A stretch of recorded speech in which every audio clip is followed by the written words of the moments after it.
Porque senão ele começava a patinar e não subia. E você forçar. Um Audi, viu? Um Audi. Um Audi. Filma tudo aí. Aqui. Vai pra frente, sua leva. E vai aparecer tudo de chão. Não sei mexer nisso, não. Você tá filmando só o mar? Eu tô vendo. Vai pra lá, meu bichinho.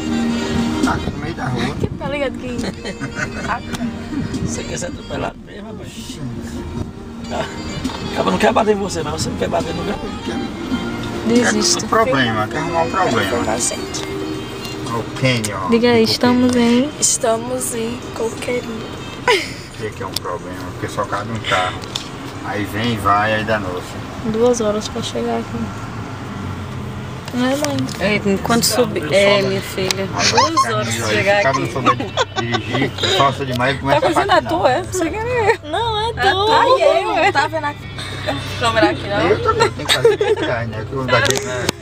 Minha mãe é Ei, desgraçada. Ai, Quando oi. tiver subindo e o bebê subindo também, vem de ré. Não é foto, no carro. Acaba vem de ré pra cima da pessoa. Carro patinando.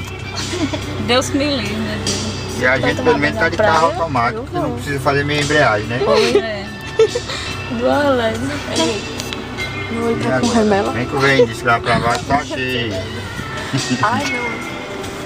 Tem 2 vans ali, tu acredita? Aí vem Joãozinho para as vans dele.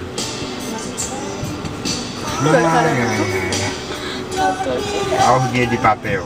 Visa, American, Diner, esse povo quer que a pessoa gaste tá mesmo. Eu amo. Cartão de crédito.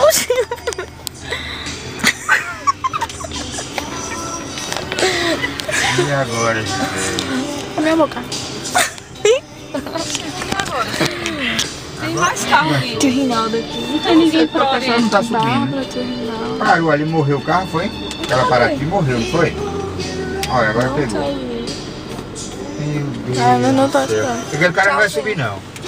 Porque aí ele já morreu o carro, ó, tá vendo? Onde é que foi, não? É um boy, ele não sabe dirigir não.